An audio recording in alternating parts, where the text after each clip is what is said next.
Hello, folks. Welcome back to World War II TV, and we return today to the subject of amphibious Sherman DD tanks, and not on Omaha Beach this time, but on Saw Beach. Andrew May is here to share the story of the 13th, 18th Royal Hussars, based on his book, which I'm holding up my copy of there, D-Day Sherman Tank Warriors. So the book covers the build-up before D-Day, the formation of the unit takes you right up the end of the war. We're kind of cramming it down to Normandy, although we will carry on towards Montpellier.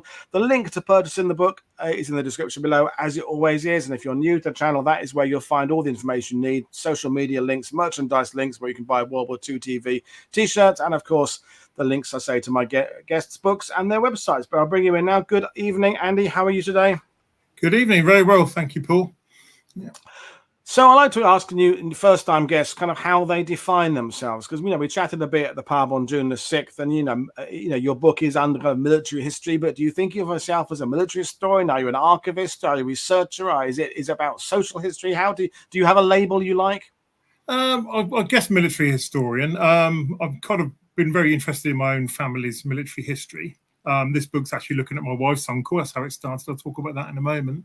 But I've done a lot of research into my own family, into my great-grandfather, who's listed as missing in the first morning of the Somme, for example, and my grandfather in the Grenadier Guards, World War II, and my great-uncle is in the Royal Berkshire Regiment, World War II. In fact, the book I'm working on next is going to look at that. I think military historian, but I guess social historian to a point. Because the book, as I've written it, is really there to tell the regiment story, but also to touch on the individual experiences of the guys that served in that regiment. So there's a lot of anecdotes and experiences and photographs of the people that actually served. So it's not just a geeky tank book. It's really trying to sort of shine a light on, I guess, that experience of the guys that actually went into battle in this regiment. Well, we can get to that conversation as the show progresses, but I think that's one of the things with the Sherman DD tank. It was kind of a new bit of kit, therefore. So a lot has been written about how it actually functioned or whether or not it was a good idea or a bad idea. And as I mentioned at the top of the show there, we had the discussion about Omaha Beach there. But actually, it's all about people. And the fact is that the amphibious aspect was only a relatively small chapter in some ways of the regiment story. So I'll bring up your PowerPoint, folks. Fire away with questions and we'll put them to Andy as we go along. But it's mostly about the people today and what they did. So I'm going to hand over to Andy, and I'm looking forward to this one. Thank you very much. Okay, so let's make a start. So obviously there's the book. It's published by Pen and Sword, who very kindly agreed to commission the book. I was delighted about that because I really didn't know how to go about writing a book. So if anyone's thinking of doing that, I've never written a book before, didn't know where to begin. But I made a start and eventually cobbled together something which someone felt was worth reading. So I'd definitely encourage anyone who's thinking of doing it or has got a particular pet subject to persevere with that and make it happen. I think it's very important for us to try and keep the history alive. I think it's very easy for this stuff to get forgotten about. And that's really what drives me, is I want to make sure that this stuff does not be forgotten. There's so much changing in the world. We're in danger of losing some of this stuff if we're not careful. So really this began with Trooper William Henry Dutch Hollands. His picture's actually sitting looking over me, over my shoulder. This was my wife's uncle. Now, bearing in mind I was talking about my grandfather fighting in the war, it may feel like we skipped a generation. But my mother-in-law, Barbara, was an older mother when she had my wife, Fiona. And this was actually her elder brother, her only sibling. And sadly, he was killed shortly into the Normandy campaign. So when I started to visit the family home, this picture on the left of Henry and his Royal Armoured Corps training beret was always staring back at me from the mantelpiece. So eventually, being interested in military history, asked my mother-in-law who that was. That was my brother. And it transpired that after 52 years since his death, she'd never had the means to go over to France and visit his grave. So we decided to put that right in 1996. So we took a trip over with my parents-in-law, or future parents-in-law as it was at the time, to actually visit Henry's grave. So he's buried at Douvres-la-Gillibrand, just inland a little bit.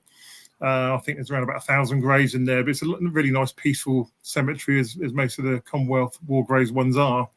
So Barbara finally got to stand at her brother's grave after 52 years. And if that wasn't emotional enough, we gave her a bit of space at the grave. And as I sort of recorded in the preface of the book, I then went wandering around some of the other white headstones. And I was 26 at the time, and it really struck me as I walked along a whole row of paras, all killed on the 6th of June, and not one of them reached my age. And that was quite humbling. If you've never been to Normandy and if you've never visited one of these cemeteries, I do encourage you to do so, because it really is quite a life-changing experience, and it gives you a great appreciation of what was done on our behalf and obviously the rest of Europe to liberate them. Okay, so about 10 years on, I think it was, we were chatting about Henry again. And we hadn't actually found out what the regiment had did or what Henry had done, actually. We didn't know how he was killed. So I took it upon myself at that point to try and do a bit of research and find out what had happened to him. So I booked myself on a ferry for the next D-Day celebrations. I think I was at the rehearsal for Troop in the Colour on the Saturday, booked the night ferry and landed at Weestrum at some ungodly hour on the Sunday morning. No one around, of course, so I went along a little way down the beach to Lyon-sur-Mer, where Henry had landed, did a bit of filming on the beach. And it was my intention then to go along to Armoured. I thought there was always plenty going on down there. You've got the remnants of the Mulberry Harbour down at Gold Beach. And I'd actually got a T-shirt with the regiment's cat badge on it. And I thought if anyone recognises the cat badge, they might stop and talk to me, because I hadn't met any veterans, didn't really know much about it. But there we go. So there I was with the T-shirt, and I was about to leave Lyon-sur-Mer and turn right along the lateral road to follow the coast, head west. And as I was about to do so, a World War II Jeep buzzed past in the opposite direction. And I can't explain to you even today why I'd elected to do this, but on a whim, I turned 180 from where I was planning to go to and went back towards the ferry I've just got off. This Jeep actually pulled in, so I asked where he was going. A couple of other vehicles with him. We're going to Saint-Aubin. They're opening a new monument there today, and there's going to be a military band playing. I went, okay, would you mind if I tag along? So I followed, and I phoned my wife to say, yeah, I've got here safely. And she says, where are you going now? I said, Saint-Aubin. She said, oh, where's that? I said, no idea. I've never heard of it. And she goes, why are you going there? I said, I don't know. I said, it's too strange. Almost feels like I'm being led by the nose here. Anyway, we got over to the Orne, and to Saint-Aubin, and there was actually a German army band playing, and very good they were. And at the back was an officer from the British 3rd Division. He was reading some paperwork, and I hadn't actually planned my trip over to Normandy. So I said, would you mind if I read your itinerary when you finish with it, please, sir? And he said, certainly. And then he noticed my T-shirt, and he said, 13th, 18th. He said, someone else asked me about them earlier. I think it was a guy over there in the black jacket. So I tapped this guy on the shoulder and said, sorry to disturb you. Do you know anything about the 13th, 18th? Yes, he said, my dad was an A squadron. I'm like, you're kidding, because Uncle Henry was an A squadron. I'm like, so I shouldn't have been there. I shouldn't have met this guy. But his name was John Charmwood. His father was a Lance Corporal Bob Charmwood, MM.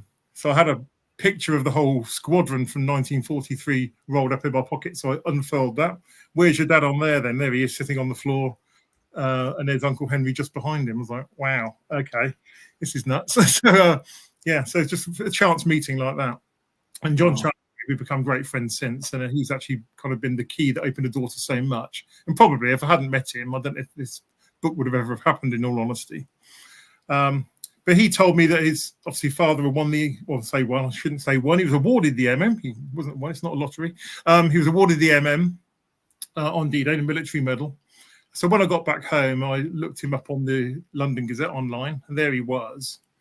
So after this chance meeting with John Charmwood, then the very next line said Sergeant J.D. Bell of Budbrook, Northamptonshire, which might not struck you as too strange. I mean, I don't know how many people watching are familiar with Budbrook in Northants, but a lot of my mother's family lived there. So bearing in mind, I'm looking into my wife's family here, and it's led back of all the thousands of villages in the UK to Budbrook, where my grandparents and several aunts and uncles and cousins live. Wow, okay, he's from Budbrook. So next I look on the online phone directory and found one person called Bell, left a voicemail, get a call back from what proved to be Sergeant Jerry Bell's daughter, Barbara. So I made another connection. So, from these strange beginnings, which you could argue probably should never have taken place, suddenly I'm hooked into someone else. And when I next visited my grandparents, I arranged to go and see Barbara. Her mother, Enid, had kept several scrapbooks, and I was flicking through those. And then I came across a newspaper cutting from a chap called Trooper Stan Bannard, and he was killed in Normandy, aged 20. And I said to her, who's this chap, Bannard? And she said, it's my mum's cousin, and he wanted to join the same regiment as Jerry. Unfortunately, he was killed, And I thought, why do I know that name? So So do you know what? I think I've seen his headstone. I think I've taken a photograph of it. So again, of all the graves I've been to, so I think you probably know, Paul, you live in Normandy, but I think there's over 1,000 graves there. I went to Bayonne. I think there's like 9,500 graves there. I went to Ronville and there's 6,500 there. So if I do my maths, it's around about 17,000 graves. I didn't look at all of them, but I did wander around a few, and I'd happened upon, recognised the cap badge and took a picture of Stan Bannard's grave. And now here he is staring back at me from the page. And I thought, this is all getting a bit weird now because all these strange occurrences keep happening.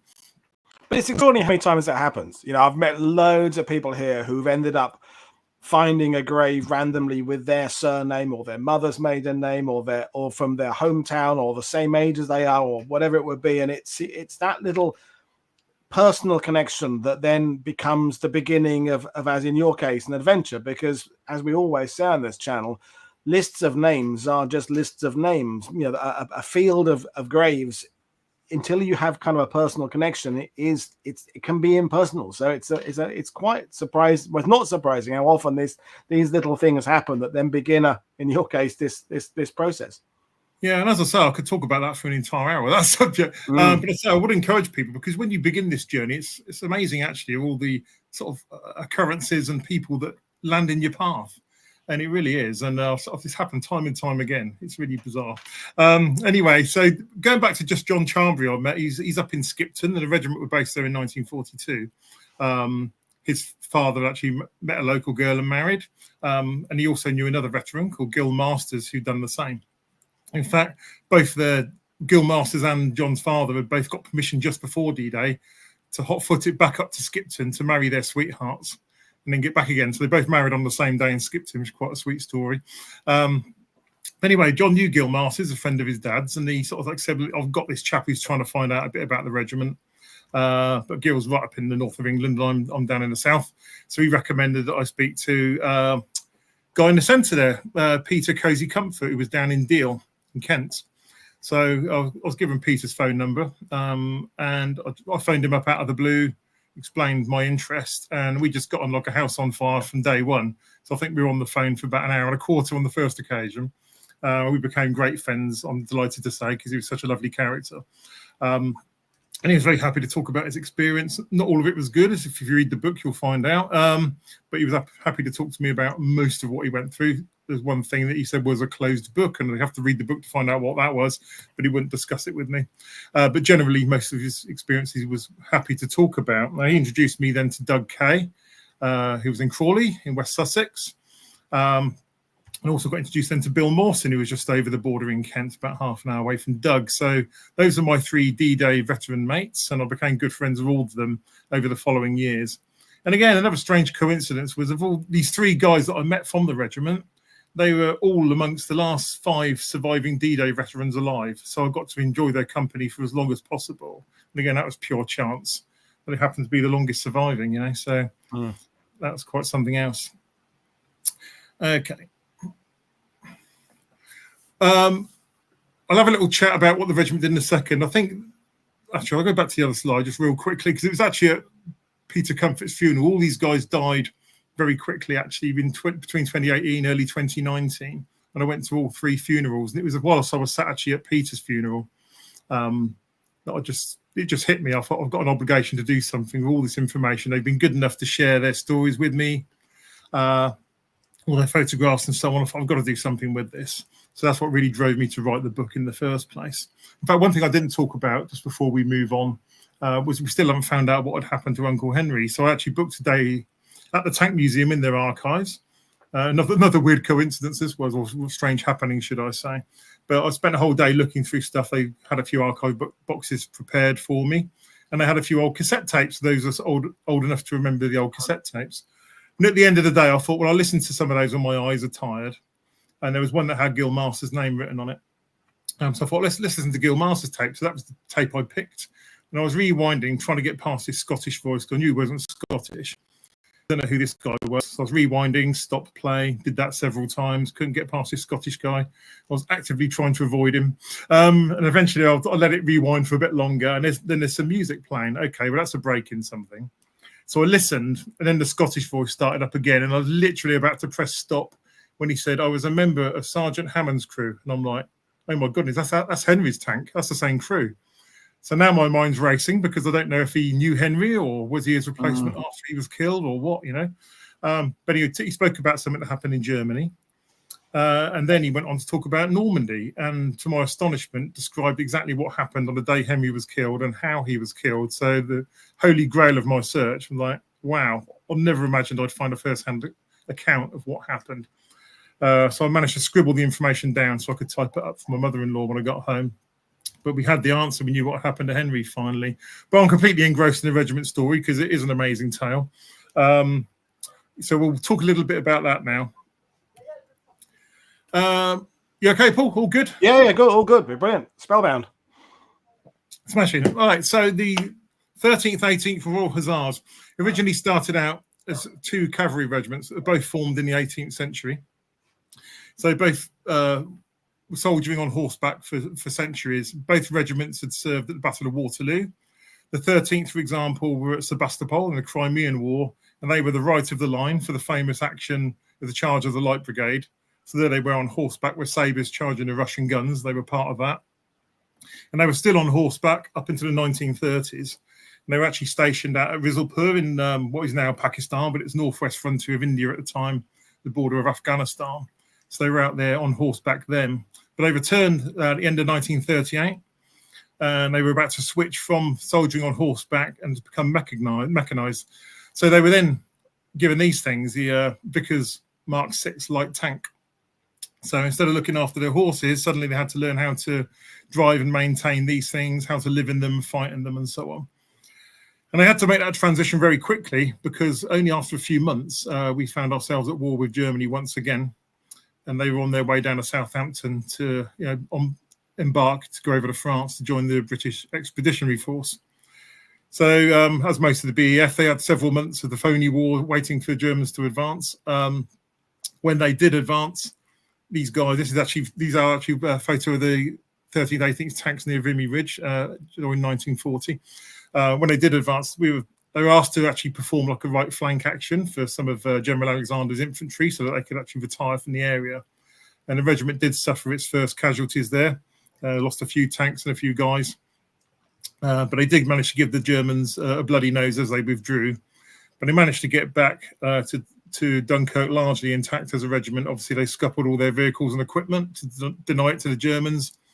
And then they managed to all embark onto the same ship at the Mole in Dunkirk. So everyone that got back to Dunkirk got home safely. They didn't lose anybody there, thankfully. When they got back there, they were sent doing some coastal defence in Dorset. And then they moved up, as I mentioned earlier, into Northamptonshire, in the sort of Toaster area, before then going to Chippenham Park in Cambridgeshire. And eventually, we were into 1942, they were sent up to Skipton. And Skipton was, obviously a textile mill town. And those textile mills during the war years were full of young girls. So it was a very popular posting for the Hussars. They loved it there. Loads of young girls. So target-rich area for the young soldiers. So it was a good posting for them. So while all this was going on, they still didn't know what their role was going to be in the war. But obviously, the Dieppe raid happened summer 1942. So I'm sure everyone watching probably is well aware of what happened at Dieppe. It was a debacle for the Allies. A lot of the Canadians, some of them missed the beach. The guys that did hit the beach would largely pin down where they landed. Their supporting armour in the form of new Churchill tanks were late. And those that did get to the beach, most of them got bogged down in the shingle and couldn't get off. And those that did get to the promenade didn't really accomplish a great deal. I think the only unit to accomplish its task that day was one of the commando units that did take out a gun battery on its flank. But, for the Germans, it was a propaganda coup. For the Allies, it was some lessons to be learnt. What it did do for the Germans was reinforce their belief in having strong coastal defences with these mobile panzer units in reserve to, again, as I think Ron will say, want to drive the Allies back into the sea, sort of thing. But the Allies came away from that with very different, lessons to be learnt.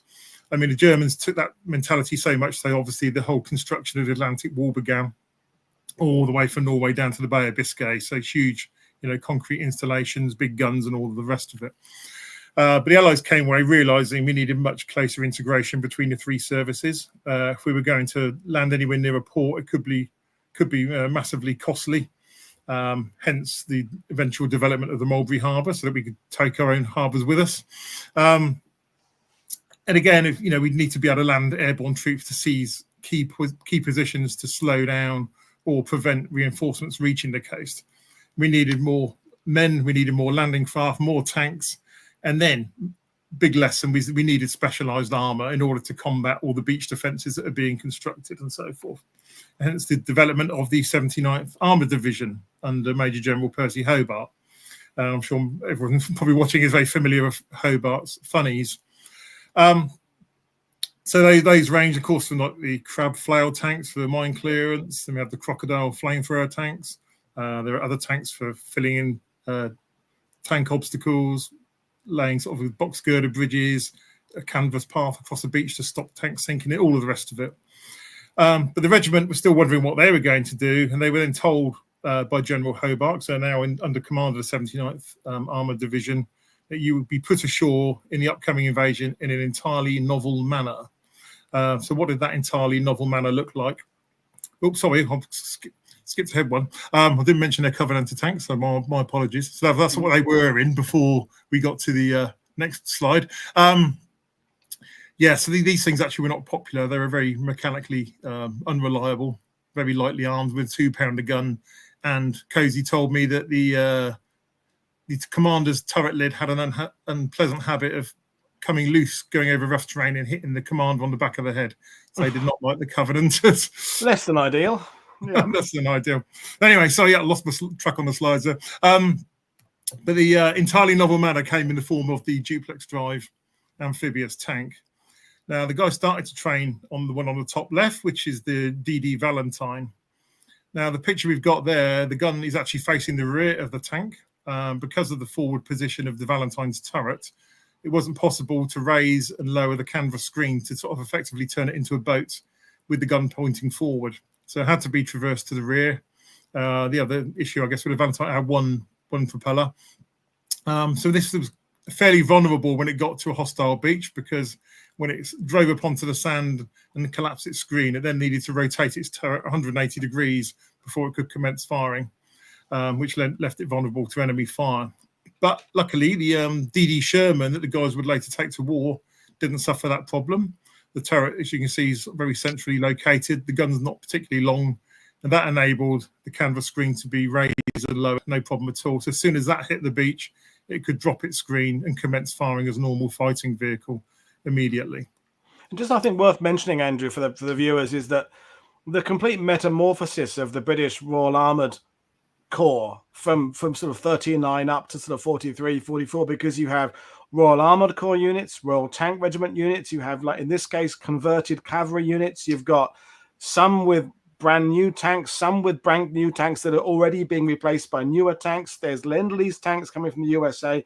I mean, it's a incredible process. We talk often about how the battle in the air changes over 3 or 4 years, and then there's people talking to Sidebar about in the 1930s the British couldn't really decide, are tanks there to support infantry, are they there to be a new weapon, are they both? And there's an incredible process going on, lots of it kind of 2 steps forward, 1 step back, but it's we to kind of take it for granted that by 1944 there is a sort of a streamlining to some extent of what armor should do, because it's been through a bumpy road. Yeah, it really has. I think some of the things they invented coming up for D-Day were just, some of them probably never saw the light of day in reality, but there were some crazy ideas being bounced around, and it really was, sort of, let your brain go wild. And I think Nicholas Strausler, who's the Hungarian-born engineer responsible for this, I don't know how on earth he ever came up with that. And when you see the picture of the tank, you can't imagine that little bit of canvas is going to support 33 tons rather of Sherman tank, but it did. And luckily, the Germans never occurred to them that was possible until it was too late. So, back of the tank there, we can see on the DD Sherman, it had these twin 26-inch propellers. So that gave it a forward speed of around 4 knots, or like a brisk walking pace. And they could also be used to steer the tank. The front view of that then, so the screen is thickest at the bottom, thinner at the top, but it was supported inside by rubber tubing. It was filled with compressed air, so that's what lifted it, and then it was locked in position with metal struts. So So the regiment then moved from their Skipton home down to Wickham Market in Suffolk. Initially, A, B, and C squadron, the 3 Sabre squadrons of the regiment, were all trained on DDs. They were the first regiment trained at Fritton Lake near Great Yarmouth. It was later decided that only A and B squadrons would actually land in Duplex Drive tanks, and that C squadron and their regimental headquarters would land dry shod directly onto the beach 45 minutes after the initial assault. But the picture we got on the left here is Valentine tanks being loaded onto landing craft Mark III. This is at Stokes Bay in Gosport. And if you've not been down to the D-Day Story Museum at Southsea in Portsmouth, I do recommend you go. So they've actually got one of these Mark III landing craft parked outside, and it's an incredible thing to walk over and look at. So if you've not been along to see that, I recommend you go along to Southsea and see that. But this is the guys actually loading the DD Valentines onto these on exercise. And then right-hand pictures them steaming out into the Solent, ready to invade Osborne Bay. That was typically their hostile beach that they practiced on, Osborne Bay on the north coast of the Isle of Wight. So they would launch their tanks, swim ashore, invade Osborne Bay, and then go back home for tea and medals at the end of the day. And in terms of training, Andy, I mean, correct me if I'm wrong, it's kind of the trainers of the men were kind of only like one lesson ahead, because this is all new tech, isn't it? It's not like you've got this cadre of NCOs who've been doing this kind of thing for the previous 3 or 4 years, who are passing on months and months of wisdom. It is the cliche of the teacher being one lesson ahead of the class, isn't it? Because this is all new stuff. Pretty much. Yeah, a lot of the Canadians, that's why Canadian instructors typically for the 79th Armoured Division as well. So they, like you say, they were learning it just ahead of the students they were teaching. So it was a learn as you go experience. In fact, I think I wrote in the book the first attempt to actually launch these things off of a ship in Gosport. I think 2 of them ended up beneath the waves, and it took them a hell of a long time to actually get them off. But within a week, they could get the whole complement of tanks off in 2 minutes. So they learned quickly from their experiences. Okay, that just gives you some idea of the freeboard available for the DD Sherman. So it perhaps wasn't the unstable vessel that we all imagine it to be. So there's actually, you've got a few feet of freeboard there, but although of course this is in calm water and it was anything but calm on D-Day. But that just gives you some idea of how well it was kind of proud of the water, if you wish. Then the regiment, having trained down in Gosport, moved up through Hodham Castle up to Fort George near Inverness, and they would then spend the sort of winter 1943-44 training up in Scotland. At this point, they were in the 27 Armoured Brigade, which was become an independent brigade at this point and was placed under the command of the 3rd Infantry Division. And the whole 3rd Division was actually based around that area, around Fort George, up through that winter. So the regiment are going to be supporting the 8th Infantry Brigade on D-Day. So they got to know all the different infantry battalions they'd be working with. And they also got to know Force S of the Royal Navy, who were going to be taking them ashore. So they had months to get to know those guys and go through the drills many, many times. So they got to work together very closely. So typically they steam out on a rising tide in the darkness, and then they would then typically land on Burghead Bay up there in the Moray Firth. And that all went very well. I say very well. It was chaos, but apparently every time they did it, it was chaos. But what that did teach them was that chaos was the norm, and they came to understand that. So when it was chaotic on D-Day, as I'll explain in a moment, they were kind of ready for it. That period up in Scotland was marred by the death of Corporal Frank Underhay. It was the only death during their DD training. But in April 1944, they were doing exercise Cupid, and a big snow squall started and actually capsized 2 of the A Squadron tanks. Unfortunately, Corporal Underhay didn't survive. One thing I should have talked about at Fritton Lake was they actually had a deep pit with a tank chassis at the bottom. And the crew used to have to wear what was called the ATIA, Amphibious Tank Escape Apparatus. Yep. So they would climb down a ladder and they would take up their positions in that tank chassis, and then they'd fill this pit with thousands of gallons of water. Then the guys using their breathing apparatus would leave the tank in a predetermined order, which was fine in, assuming the tank sank the right way up, of course. That's what they practiced. It was based on the Davis submarine escape apparatus, but they had this breathing apparatus to hopefully get them out. And obviously, sadly, Corporal Underhay, it didn't work for him. He went down with his tank. And I'd say it just marred their experience that he was their one fatality. Okay.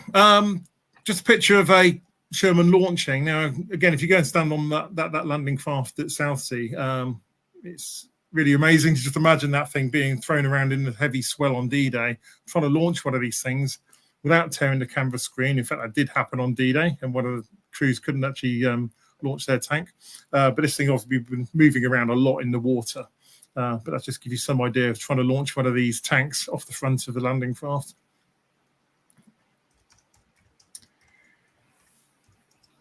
Okay, this is the road to Gosport. So A and B squadron were already down at Gosport. C squadron regimental headquarters were at Petworth Park in Sussex. So they were now moving south by road. So this photo showing members of regimental headquarters. Now the guy's sixth along line in the beret, that's the regimental sergeant major Duffy Hind. And the guy next to him is Lieutenant Hardy. Now he was the troop commander of recce troops. They are actually operating in Stuart tanks, the Honey tanks. So they were the sort of fast-moving reconnaissance section of the regiment, if you like. He was their troop commander. We'll talk about him a little bit because, again, as I mentioned, this is all about the guys in the regiment. It's not just about the tanks and what they did. So we'll talk about Lieutenant Hardy because he's quite an interesting character. So this was him. Now, on the left, before the war, if you've ever seen George Formby and riding in the TT races, forget George Formby. This guy was the real thing. He was actually a motorbike racer, riding in the TT races in the Isle of Man. This photo here is actually another prestigious race, the System Park Speed Trials, and he's on the start line there. So this is, he's known as Tresham. He's Bernard Tresham Hardy. So Tresham's right there on the start line in the 1930s, and you can see all the safety equipment that he had. They had some very questionable crash helmet on. You can see his knuckles are protected by absolutely nothing, and his elbows and shoulders are protected by a cricket jumper. It looks like he's got slip-on shoes. Now, you're going to go and race at breakneck speed dressed like that. So imagine if you came off in those days, you probably knew all about it. So I love that photo because it tells its story, doesn't it? Well, what are you going to wear, dear? Oh, I think I'll just wear my cricket jumper. That'll be fine. Leather's more. No, cricket jumper. It's, that'll be fine. But he's obviously a bit of a tearaway, brave guy. He's a bit of a daredevil in his time. Anyway, when war broke out, he was actually a member of the Royal Signals, went over to the British Expeditionary Force in 1940 as a Lance Corporal with the Royal Signals as a motorbike dispatch rider, funnily enough. And in that role as a dispatch rider, he was in some very dangerous situations around Rimini Ridge and Arras. And he would volunteer to take messages into some incredibly dangerous situations. So much so that his commanding officer recommended him for the DCM, Distinguished Conduct Medal, which, correct me if I'm wrong, Paul, I think it's one down from the Victoria Cross. So that shows you how brave this guy was, running these messages into, machine gun fire and shell fire and all sorts. Unfortunately, the officers that review these things elected to demote his award to the Military Medal, which, is still, no shabby award to get, right? But, I think he was robbed, personally. That's my opinion. He should have got the DCM. He did manage to get home successfully through Dunkirk. And when he got back to England, he was sent on a commissioning course. So then 1941, he was posted to the 13th, 18th Royal Hussars and put in charge of Recce Troop as the commander. And that was a busy year for Tresham as well, because not only was he finding his feet as a new officer in a new regiment and figuring out how to be an officer, but he also took his car one day to a garage. And whilst he was there, met a lady called Vivian. Now, Vivian was working at the garage. She actually had a degree in engineering, which for a lady back in the 1940s was probably quite rare, I imagine. But hence probably why she was working at a garage in the war. Anyway, he met her and went out to his companion in the car and said, wow, I'm going to marry that girl. And bless him, later that year he did. So he married Vivian, having met her at the garage. And then off he went to war. But he was such a sort of that dashing personality, pretty fearless guy, and because he'd come up through the ranks, he had a really good rapport with the lads in his troop, and they'd follow him anywhere. Anyway, I want to talk about Tresham because he's obviously a real character. Okay, so the regiment have now loaded their tanks onto their landing craft on the morning of the 3rd of June. Now, obviously, because of the weather, the whole operation was postponed 24 hours. So they were now forced to sit in Portsmouth Harbour, being thrown around in these landing craft for 48 hours. No one could keep their food down. Everyone throwing up. Everyone thoroughly miserable. and they couldn't wait to actually just get going and get on with the job so that they could get off these damn vessels because everyone was felt so sick. This is actually a photo of the 13th, 18th landing craft moving out into the English Channel for D-Day. You see the tanks covered with camouflage netting. Now, it's just important to remember these guys were planned to be the vanguard of the whole assault onto Sword Beach. So as they're motoring out into the Channel, the only thing between them and the Normandy coastline is sea. Look into the rear, they've got thousands of vessels of the invasion fleet. So you imagine what it must have felt like being at the front of this whole thing. You know, the biggest seaborne invasion in history, and they're right at the front. So you can imagine what that felt like. So, well, just the DD tanks. I mean, I know you're going to talk about the experiences on June the 6th in a minute, but we watching this, we have an understanding that things were less than perfect on some of the beaches. Reading the accounts of the guys who were there and kind of taken away the experiences of what they went through later on, do you think ahead of D-Day there was confidence in this technology? Were they still wary about it? Had they been convinced it was going to work, or was it kind of a mixed feeling among the guys? Well, I think most of the training had been pretty successful. There had been a few accidents, of course, but then again, that's probably true of anything training during the war. But yeah, I think there was confidence in them. But of course, on D-Day, it was actually rougher conditions than anything they trained in. So, but the problem is they're now, with the die is cast, they're now set to go and use these things come hell or high water. They're going in, no matter what. But it was rougher than anything they trained in. So yeah, I think there was confidence in them. Certainly, there's one quote in there from Bill Mawson. And he said, it was amazing the sort of the confidence we had in, 33 tons of tank held up by a bit of canvas and some fram struts, but it was not misplaced. So certainly the guys in them, had some confidence in their sort of amphibious tanks, and so I put that quote in of Bill's for that reason. Yeah. Thank you. Okay, so as these guys steamed out into the Channel that night, they would have had the aircraft taking the airborne troops to attack Pegasus Bridge and Merville Battery. They would have gone right overhead. They were then approaching Sword Beach. Now, I'm sure everyone's well clued up and knows that Sword Beach was the British beach right at the far east of the landing beaches. As you can see here, we're attacking Queen Beach, white and red section, which is Lyon-sur-Mer and La Brèche d'Hermonville on the edge of the port of Ouistreham. And the reason they're going into that particular part of the beach is at White Beach, there was a German strong point there, codenamed Trout, and at Queen Red, there was one codenamed Cod, and they were two things they needed to deal with. So the infantry that were going to follow them in needed to get in amongst the Germans there and make sure that those were going to pose no threat to the rest of the invasion coming behind. So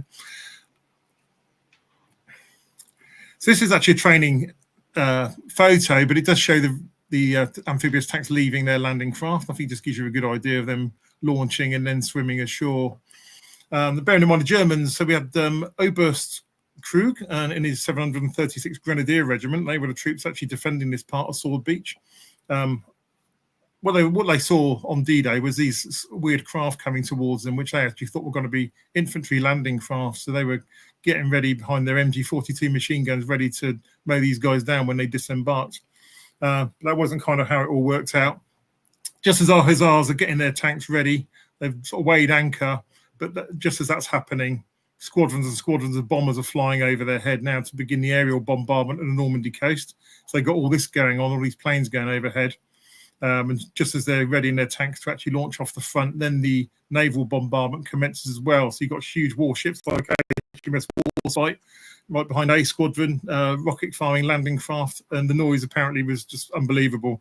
Can't really imagine it. But I want to ask Peter Cozy Comfort about it. What was your most enduring memory from D-Day? He said the terrific noise.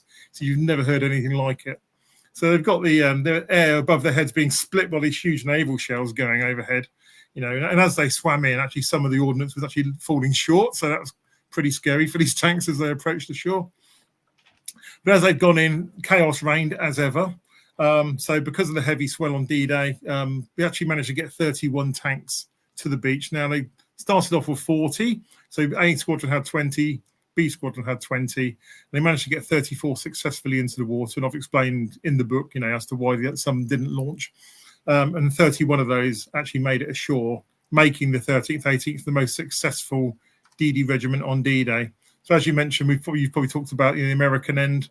Down at Utah, they were fairly successful, actually. Got quite a few DDs ashore. The Canadians at Juno did pretty well as well. A lot of the actually British units on Gold elected to have their tanks taken straight onto the beach and didn't do their swim. Down on Omaha, as I'm sure probably you're well aware, everyone wants to talk about the American tanks that sank rather than the ones that actually got to the beach at Sword. But sort of 740. Well, they don't talk about the ones that got ashore in Omaha, as we discovered. Well, yeah, that's true. That's right. I mean, half did. Yeah. We talk about the battalion that got lost. We don't talk about the battalion that pretty much made their tanks there. Okay, so but that way Steve did that. So we're here to hear about the 13th, 18th. That's good. Yeah. Well, just for those that don't know, I mean, sadly, the 741st Tank Battalion launched 29 tanks, and because they were being pushed further east off course in the heavy swell, they had to alter their course to starboard, placing their canvas screens to the heavy swell. And actually, unfortunately, most of these got capsized. So 27 went to the bottom of the sea out of 29. So not a great day out for them. Brave guys. But from James Murphy about ever any Sherman tanks lost their track while swimming. And I don't remember Steve Zaloga ever mentioning that about American tanks. Is that something you ever heard about with the 13th, 18th, where a track coming off? I've not come across that, to be honest, no. So certainly not from this regiment. I've never seen that recorded anywhere. So, okay, thanks. I think they're okay.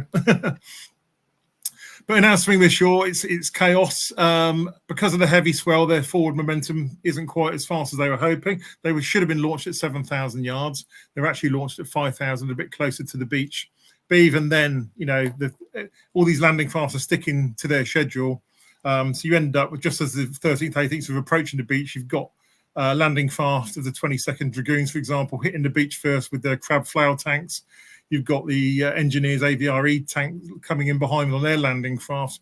And actually, for example, Captain Noel Denny from A Squadron, he was about 800 yards from the beach, and his tank was actually capsized from behind by one of the AVRE landing craft. So it sank his tank. And because he was stood on a platform behind the turret, and the rest of his guys were sat in the vehicle, sadly, he was the only survivor. So 4 of those lads went to the bottom of the sea after being capsized, which is very sad. So sadly, there's ATIA breathing equipment didn't save them, and they were never seen again. But we're now motoring ashore, and say chaos is reigning. So the Germans, as I say, were expecting to see these infantry disembark, but what they actually found themselves at was facing 31 of these in a row. Now, there are no photographs of the DD tanks firing on D-Day, not that I've seen anyway. Someone's probably going to correct me on that. But certainly they were far in advance of journalists and photographers. So I sort of cobbled this image together to try and give some idea what it would have looked like. 25 is a tanker Sergeant Jerry Bell, MM, and he was landed at Lyon-sur-Mer. And would have been engaging the enemy positions to his front as soon as he landed. So he's driven him through the waves, got as far as he can up to the German beach obstacles, dropped his screen, and he's now engaging German positions on the seafront. Now, in the image, I've tried to convey the fact that we've got this fast incoming spring tide. I landed at sort of low tide, but the tide's coming in fast.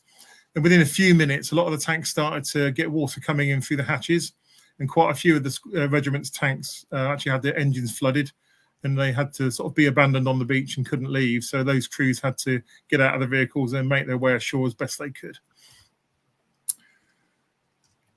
Okay, in the book, I've described several crews' experiences on D-Day, just in the interest of time and also not to be as a spoiler for everything in the book.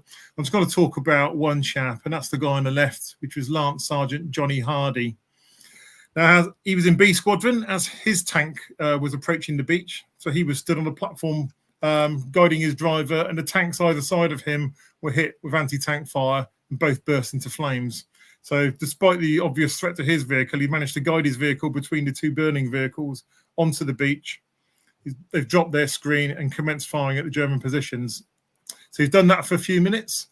And then the 22nd Dragoons are now clearing path off the beach so that the tanks can start to leave. So they've cleared a mine-free path, if you like. Johnny's actually then got off his vehicle, and on foot, he's acting as a traffic cop, and he's now guiding the other B Squadron tanks off the beach so that they can move inland and commence battle off the beach. So he's running around trying to get the other B Squadron tanks moving inland. Bearing in mind the beach is being shelled at this point, there are still snipers active in the beachfront chalets. So he's a brave guy, he could have easily been killed doing that. once he'd done that, he jumped back in his own vehicle, and they were about to move off the beach when his own tank went over a mine and got blown on its side. Now, another member of B Squadron, Slim Wildman, actually recorded that he drove up and recognised it was Johnny's tank that had been mined and blown on its side. He said he fully expected to drive up and find the crew dead inside. To his astonishment, when he got there, he found Johnny and his crew sitting on ammunition boxes in the lee of the tank having a cup of tea. So he said, I said to him afterwards, what on earth are you doing having a cup of tea in the middle of a battle? He said, well, we're not infantry, are we? We're not equipped to fight. What else was I supposed to do? They're quite sensible when you think about it. So there's Johnny having a cup of tea on the beach with all this mayhem going on around him. But not to make light of it, for what he did on D-Day, he was awarded the military medal for gallantry. Now, these two friends of his, Corporal Bill Wilson and Corporal Ernie Booker, so they called themselves the Three Musketeers. They were great friends, and they all went on to Sword Beach on D-Day. We've obviously described what happened with Johnny Hardy there. Bill Wilson, unfortunately, was wounded in the face on D-Day. He had to be taken back to England. And Ernie Booker was actually part of Lieutenant Douglas Coker's troop. Now, they were supposed to be supporting the East Yorkshire infantry in sort of like Labresh and in Edge of Weestram.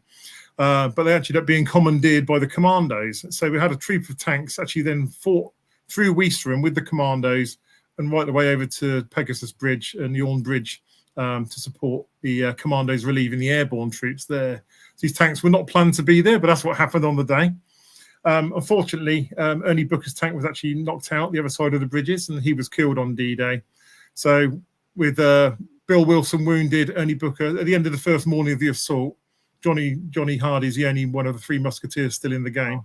So, And about the landing alongside infantry, and one of the things when you're talking about any of the 5 beaches in terms of the various units coming ashore, infantry and tanks and engineers, is that confusion over the order of the landing. So when you were putting your book together with the 13th, 18th, looking at the rest of the brigade, the infantry brigade, was it clear that they were all kind of landing alongside? Were the infantry first? Were the DDs first? Was it a hodgepodge? Commandos you're going to reference later on? Was it difficult to kind of unravel the order of the actual landings?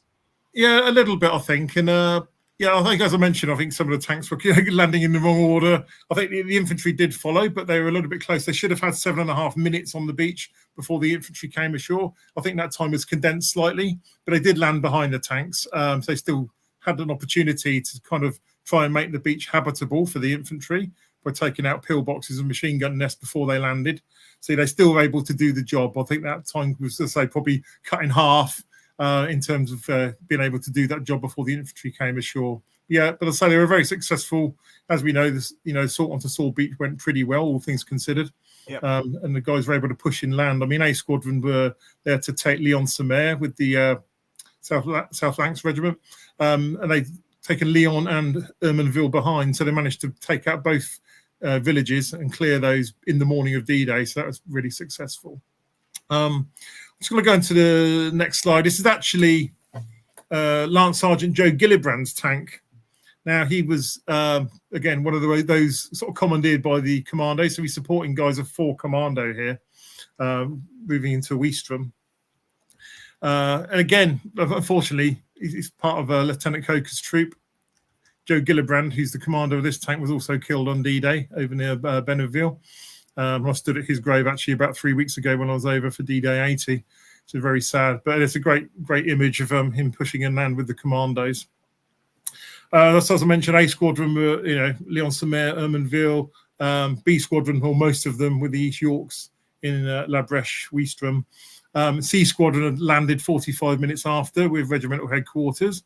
They were towing their sort of porpoise sledges that were full of extra ammunition. They lost actually most of those whilst landing, so they didn't have many left.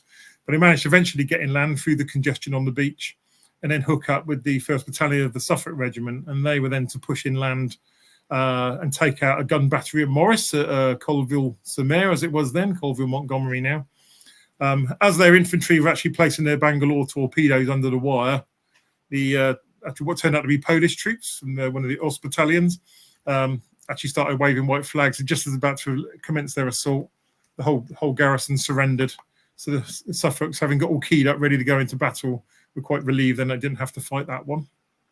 But they did then have to push another kilometre inland to the command headquarters of Oberstkrug, of Hillman Bunker Complex up on the hill, which is anyone that's been there knows, there's a huge expanse of different tunnels and bunkers built into the hillside with a completely uninterrupted view for miles around, so they could see anything approaching them pretty much. That was surrounded by 2 fences and minefields with anti-tank guns, machine guns on the work. So the Suffolk's first attempt to break into that complex was unsuccessful. It was clear that they needed to get the Sea Squadron tanks in. They actually did get a Firefly to actually fire at the steel copula that was giving them some trouble. But even a 17-pounder gun, its rounds bounced off, just ricocheted off. And like, this is crazy. But we've got to get the tanks in. So they managed to get some engineers up and managed to clear some mines to allow the tanks to enter the complex. Now, as the first tank was heading in, it came across one of the bodies of one of the Suffolks that was laying in front of it. So he stopped, but he was told under no uncertain terms to get moving. There was a job to be done. So sadly, he had to drive over this poor chap's remains and get in there. And I've written about it in the book, but, I think it was Private Titch Hunter was very famously kind of ran forward, firing at the hip with his Bren gun, and that enabled the whole assault to be successful. So I think he got DCM from memory. DCM, yep. Yeah. Yeah, and they managed to take Hillman, but it was, hard won, and it was until sort of 8 p.m. on D-Day before they managed to silence the garrison there. The actual commander and a lot of the garrison managed to remain hidden underground all night, and they appeared early the next morning to surrender. But everyone dug in then because they were expecting a counterattack from the 21st Panzer Division, which thankfully never materialised. But the regiment sort of harboured back at Ermenville that evening. Next photo is actually then taken on the 7th. I'm probably not going to attempt to murder the village place name. Saint-Aubin is the first bit of it. Saint-Aubin-sur-Mer, yep. Mm-hmm. Oh, is it Saint-Aubin-d'Arquenay, is it? Oh, Saint-Aubin-d'Arquenay, yeah. D'Arquenay, yeah. Sorry about murdering the pronunciation. But anyway, that's just up the road from north of Benneville on Pegasus Bridge. This is, again, B Squadron supporting the infantry through that village. And this is just one day into battle.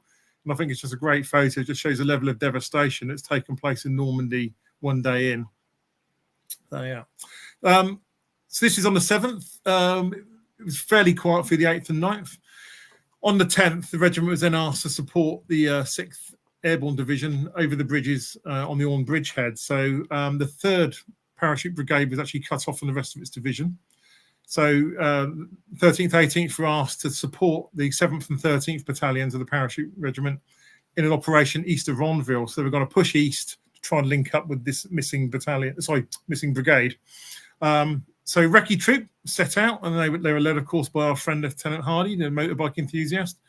He's leading Recce Troop in their Honey tanks.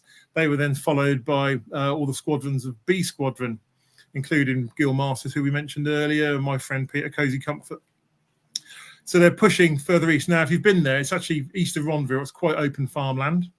And as they progressed up to their left-hand side, an elevated position, you've got the woods at Breville. And unbeknownst to the guys, as they were traversing across these fields, they found themselves in the sights of very well-concealed German anti-tank guns. And before anyone knew what happened, they got off several accurate shots. Now, Peter the Comfort that was there, he said to me it was like a fairground duck shoot. He said all the tanks went up in flames one after another, if you can imagine that. First tank hit was Lieutenant Hardy's one at the front. He was killed instantly, so our poor friend was dead. His troop sergeant's tank was hit, Sergeant Blake. He actually managed to get out of his vehicle with another lad who was his driver, Trooper Fred Sace. So they managed to get out of the vehicle and were moving away on foot when a shell exploded behind them and killed both of them. Gil Masters' tank was hit. He and his commander managed to get out. They actually had 2 hits. They got out of the vehicle and managed to lie low in the long grass, but 3 lads in their tank were badly burned. And there were other sort of like fatal casualties in B Squadron. So there were 2 Honey tanks hit and 4 Shermans in that engagement before they managed to locate the guns and return fire. It really taught the regiment a hard lesson about the use of smoke to sort of cover an exposed flank like that. So they learned the lesson the hard way that day. And this, sadly, are the headstones at Ermenville Cemetery. So on the left there is Trooper Fred Sace, Sergeant Blake's driver, and he's next to Lieutenant Hardy MM. And that chap on the right was Trooper John Cunliffe. Now, he was one of the drivers in B Squadron in one of the Shermans, and his driver's compartment took a direct hit, such that there were no remains of John to be recovered, unfortunately. But that photograph, he and his brother Len were great mates. They're both keen amateur boxers, and that was the photo that his brother Len carried in his wallet his entire life to remind him of the brother he lost. Wow. Yeah, very sad story. But this is the stuff that really interests me, is these personal stories, Yeah.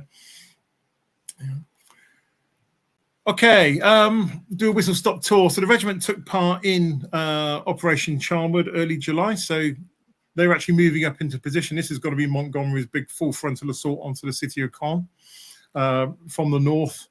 And as they moved into position that night, squadrons and squadrons of bombers flew right over their heads, and they were about 3 miles outside Caen and watched in horrified fascination as they watched the city being bombed and erupt in flames and smoke. So that was quite something to witness, I'm sure. Then the next morning, they were sent into battle, supporting the infantry to take La Bijoude and the village of Verpont, just to the north of Caen, which they did succeed in doing. But again, it took all day, and they managed to eventually seize the village of Verpont into the evening. But all of the armoured units from 27th Armoured Brigade were successful that day, and we did actually manage to capture what was left of Caen. Not much was left of it, but north of the River Orne, then fell into British hands, so that was successful. Regiment then went to participate in Operation Goodwood. So they've crossed over the bridges. We've now got 3 armoured divisions there. Impossible to mask that from the Germans. Colossal number of armoured vehicles. But the regiment's task on the day was to actually secure the left-hand flank and secure the villages. And there's another armoured unit doing the same on the right to create a corridor ready for these 3 armoured divisions to punch their way through south. So the 13th, 18th were tasked to move out of Esquiville and take the farm at Pré-Baron firstly, which they did very easily by all accounts. And then A and B Squadron were attacking Touffreville, it's just a little bit further on. And C Squadron then going to Sannerville, the village that I'd never heard of. And they did capture Touffreville, Sannerville, and Bannerville. If I pronounce those right, Paul. But anyway. Yep. No problem. Yes, they participated in Goodwood. Not the main thrust of the assault, but I'd say they were there to sort of create the corridor for the rest of it to go ahead. So they were successful there. They then moved further west and took part in Operation Bluecoats, and the main key feature of Bluecoat of Montpinçon, which had been a thorn in the Allies' side for ages, since the whole landings, because it was the highest ground in Normandy and commanded a commanding view. Anyway, had a commanding view of all the surrounding countryside. So, we really wanted to take that piece of real estate. So it had been hard fought over. And when the regiment then moved up in support of 2 battalions of the Wiltshire Regiment and the Somerset Light Infantry, again, I had 2 days of really bitter fighting. The infantry were taking colossal casualties, such that by day 2, they're having to basically consolidate what was remaining of their companies to form composite companies to continue the attack the next day. So I've tried to detail it as best I can in the book. There's a lot going on. Bottom line was, on the end of day 2, Corporal Patrick Hennessy of A Squadron located what he thought was a little forestry track which might lead to the summit. So he reported that to his squadron commander, who got permission from their CO to send up a little couple of troops to check that out. So 2 troops raced up from A Squadron. 1 tank actually overturned on the way up. Another one had its track shot off by presumably a Panzerfaust or something like that. But it was a brave move because they didn't have infantry support. I mean, the Somerset Light Infantry at this point had been pinned down for hours by machine gun fire and just could not move. And, they were just held where they were.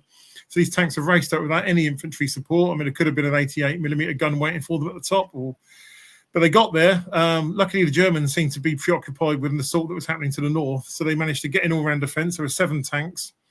So they radioed back down and said, right, get more tanks up here. So the rest of A Squadron quickly followed. And then they managed to get regimental headquarters and B Squadron up there too. So suddenly we've got all these tanks. As that was happening in the evening, a mist, it had been a nice sunny day, but a mist then enveloped the summit. And the Germans knew something was going on, but they couldn't find the tanks in the mist. But because that now sort of blocked the view from the Germans, the infantry were now able to break cover and make their way up the hill. So suddenly we had the remnants of 1 battalion from the Wiltshire Regiment and the light infantry consolidating that with the tanks, and they managed to hold that through the night. So it's now one of the regiment's battle honours. So they did capture it. They were the first to the top. Lots of regiments' battle honours have Montpinçon, but it was the 13th, 18th that got up there first, quickly followed by the Wiltshires and Somerset Light Infantry. And at the top, they've now got the monument to the regiment. and as you can see, you know, in the background there, just how far you can see from the top of that. So those trees wouldn't have been there in the war, and I'm sure the Germans would have cleared them very quickly if they had been. But yeah, it commanded a view for miles around. And I was actually up there recently with the veterans of 13th, 18th. I'll talk about that if we get time at the end. Okay. Whistle stop tour. So they continued fighting beyond Montpellier, sort of south of that, for a few days. By this time, sort of Operation Lüttich was taking place.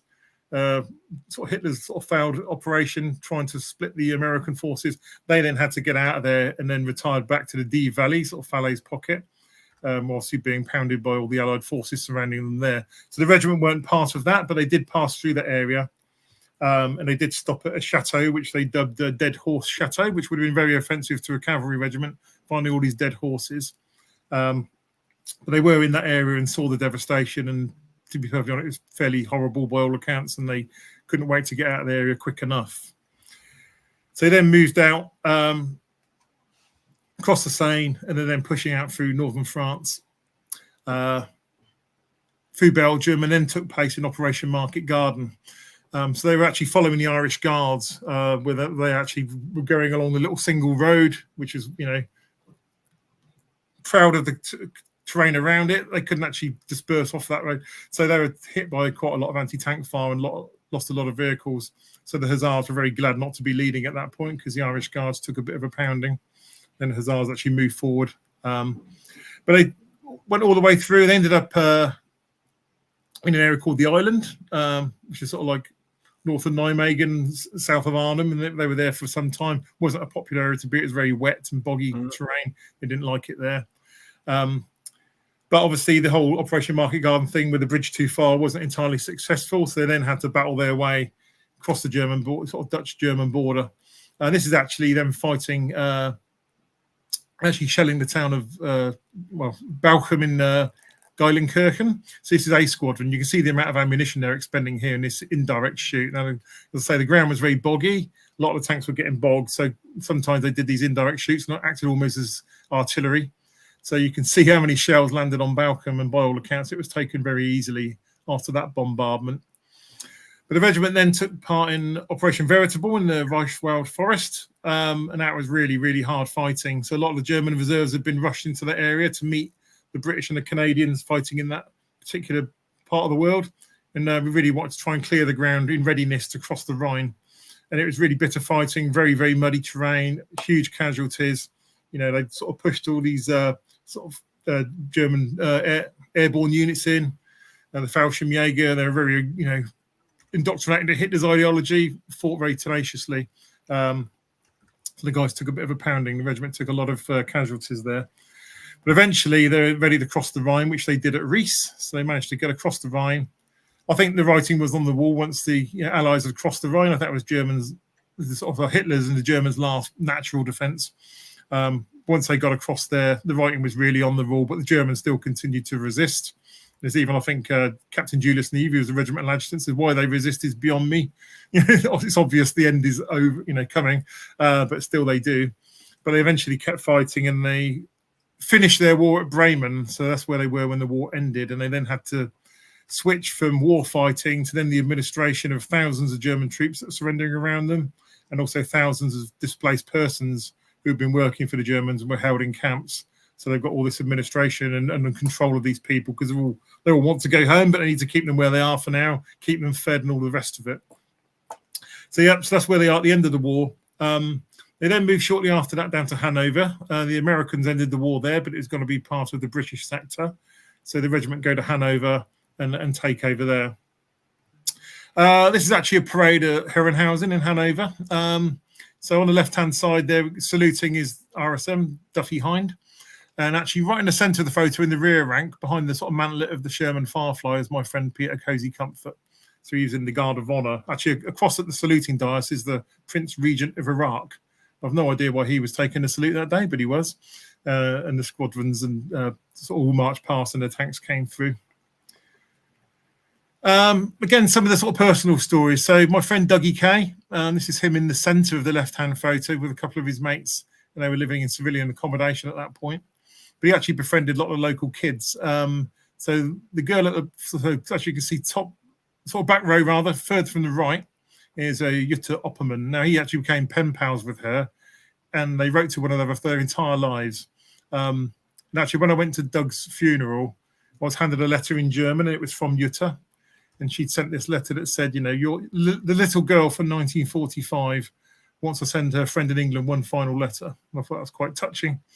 But yeah, and again, I guess, you know, sort of like the craziness of the whole war, really. You know, we all became friends at the end of it. Doug actually was introduced to a German veteran who'd been on Sword Beach on D-Day called Willy Hornach. And he met him in Normandy. So when Doug met him, he shook his hand and, you know, forgive my language, but he said, "Bloody hell, how did I miss you?" Was how he introduced himself to Willy Hornach. But he and Willy became great friends after the war. Yeah. So the story continues. So this was in May this year. So actually went over to Normandy with the veterans of the 13th, 18th. And we were unveiling several monuments to the regiment at different villages, you know, such as Sanaville, Touffreville, and also a plaque at the 3rd Division Memorial behind Sword Beach. So some of the guys are looking very smart in their regimental blazers and ties and side caps. So that's great to go with them. We then went for a meal afterwards, and they'd all brought their copy of their books along for me to sign, which was very, very touching. Actually, one guy, he'd actually gone all the way through the ranks, was Lieutenant Colonel, known as Sharky. He came up to me, and I didn't know how the regiment were going to react to the book, and that was what really concerned me. I thought, these guys have served in the regiment all their lives. How are they going to receive the book? And I thought, I really hope it's good, because this next 2 days in Normandy is going to be really embarrassing if they don't like it. But Sharky came up to me, and he said, "Oh, you know, I'm actually, you know, I was a colonel in the regiment. I'm actually a bit of a historian myself." I thought, here we go. And he said to me, very impressed with your book. He said, "I think the way you've been able to sort of like bring in all the, not only tell the regiment story, but bring in the stories of the crews and senior officers and knit that all together into one narrative. I think it's really something quite unique. You should be really proud of yourself." So that's not me bigging myself up, but that comment made the world. Well, that is always the pressure, isn't it? Where of the people who were there, the people with the vested interest. If the general public like it, sure, that's a fantastic bonus. But if the people for whom it's really important and personal like it, kind of job done, really. Yeah, I mean, that comment really blew me away, and I told himself, "You totally made my day," saying that. Thank you so much. But actually, the regiment have really warmly received the book. So hopefully, if that's any endorsement to anyone who's interested to read it, then these guys think it's great. So hopefully, I've done an okay job. I took that photo as I was just walking up to the beach, and that was just a few of the guys just pausing for thought and just looking out onto Sword Beach, thinking about what their predecessors had done. And it was just one of those little throwaway moments where I just took a snap. But it's actually become like the photo of the trip, and several guys are using that as a Facebook profile photo now. So I'll talk about the charity. Now, I'm no angel, as my wife will tell you, but this book's full of my stories from my old mates and their photographs and their experiences, and I really didn't feel comfortable profiting from that. So I felt that the story belonged to the regiment. But for that reason, I'm actually donating my royalties to the book sale to the regiment's benevolent fund. I'm going to leave that slide up for a moment. If anyone doesn't want to make a donation, please, you know, take a screenshot of that and do please make the donation, because we often talk about, you know, our veterans don't get enough support. Well, here's an opportunity to do just that if you would like to. I'm sure the regiment would be very, very grateful. They do have guys, 13th, 18th and light dragoons in need. So I'm very happy to donate the money to them. Yeah, so there we go. Whilst that's on screen, because I want to leave it there for a little while, I must give a shout out to my friend Bruce Crompton, who's been a great support for this book. Now, Bruce, bless him, we were supposed to be speaking together at Tank Fest 10 days ago, but he's had a recurrence of a parachuting injury, and he's currently in agony with his lower back. So he's on painkillers, laid up at home right now. So send out good wishes to Bruce. But he's been so supportive of this whole project. I can't thank him enough. He kindly wrote the foreword. So bless him. And he's really is totally genuine. He's so passionate about keeping the history alive, supporting our museums, helping veterans. He's basically sort of like retired pretty much from work and is dedicating his life to that. So he's a great guy. I'm very, very pleased to be, associated with him. And I've got to thank him for everything he's done to support me in this. Okay, let me just talk about Peter, because this last little thing, this is my last slide, you'll be delighted to hear. But Peter phoned me up one day and he says, "Guess what I've been doing today, Andy?" I said, "I don't know, what have you been doing then, Peter?" He said, "I've been with a film crew." Well, you can see where this is going. So yeah, he's told me about his day working with his film crew to making a film about Sherman tanks, and then asked me, "Have you ever heard of an actor called Brad Pitt?" And I'm like, "Well, yeah." He said, "Who is he then? I've never heard of him." I said, "Are you kidding?" I said, "He's probably the most famous actor on the planet. He's probably like Errol Flynn in your day." He went, "Oh, wow, okay, yeah." Didn't know him. He said, "Oh, I shook his hand anyway," and I said, "I'm very pleased to meet you, Mr. Pitt. I'm afraid I haven't seen any of your films. The last film I went to see was Bridge on the River Kwai in 1957. And everyone fell about laughing. I was not surprised, Peter. I can't imagine he meets many people who don't know who he is. Anyway, he said he was very, really nice guy, very professional, wanted to know all the details, and he became accidentally Brad Pitt's tank advisor for Fury. There's a few anecdotes. I won't spoil them all in the book. But anyway, later on, Brad Pitt invited Peter to be his personal guest on the red carpet for the movie premiere.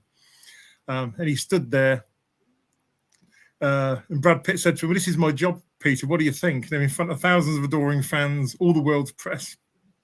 And Peter just looked around it all, shook his head, apologised for language. He said, "You poor bugger. You couldn't pay me enough to put up with this." So that was Peter. And I love it, the fact he said that to Brad Pitt.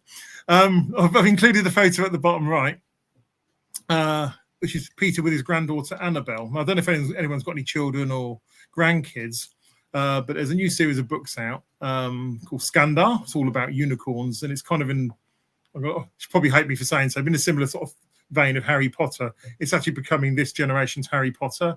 This is getting huge momentum internationally.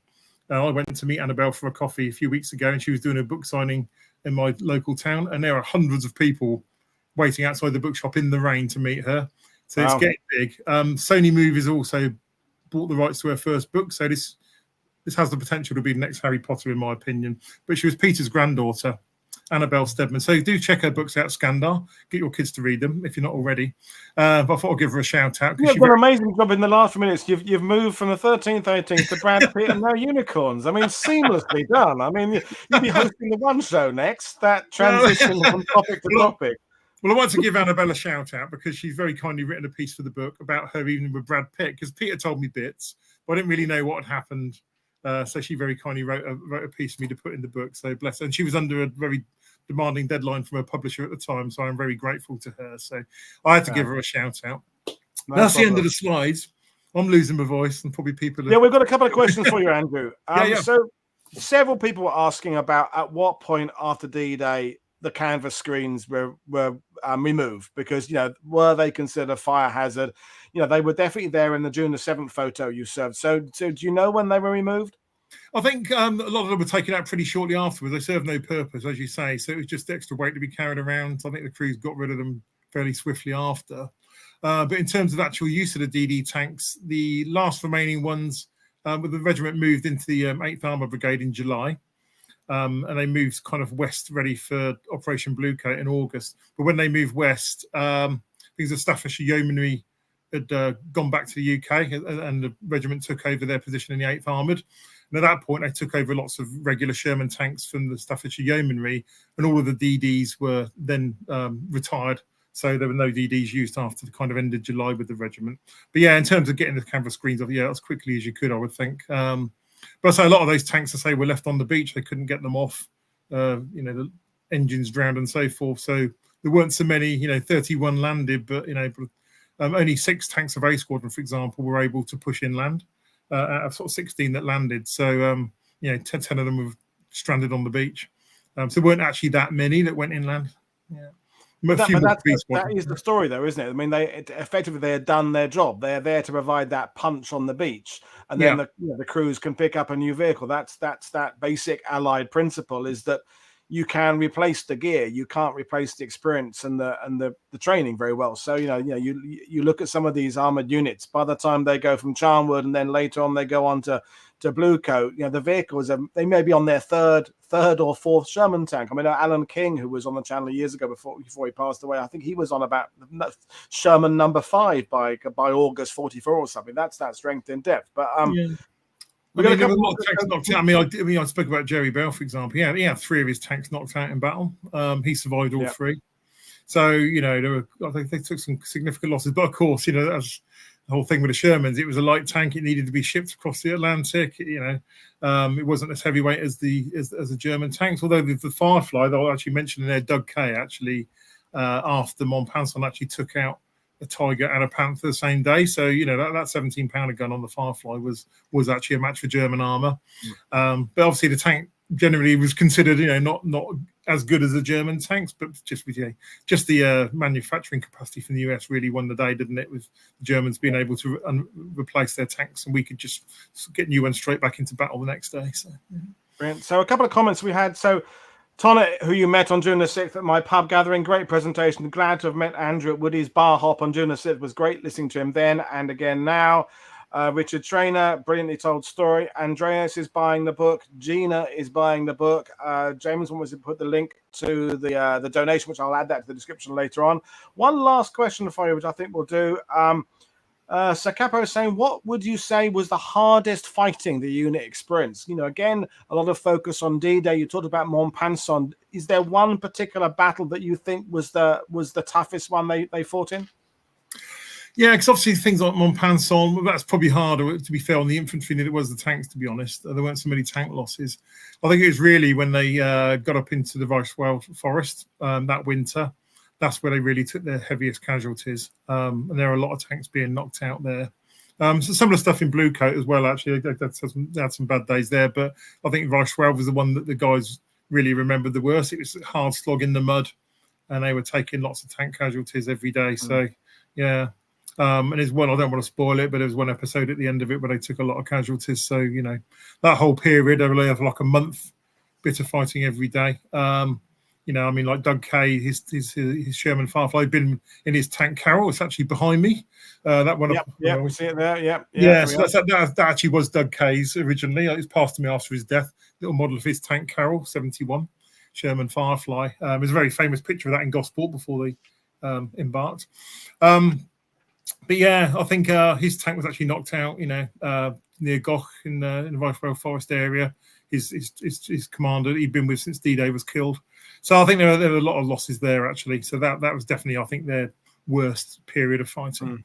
And as we will find out with those who buy the book, it's, you know, their role is changing. You know, that photo you showed of them being used in the indirect fire role. I mean, they're doing beach assaults. They're pushing over open wheat fields, and normally then they've got to fight through the mud and the crap weather of the winter, the forests, more rivers to cross, more hills to clear, urban warfare later on. It's that ever-changing role of a British Army tanker over the course of 11 months of combat. So, I mean, obviously there were days, I think, like in Waldfeucht, which is just over the Dutch-German border. I mean, B Squadron were there, and they were literally being surrounded by German infantry and upstairs windows firing Panzerfaust at short range at the tanks.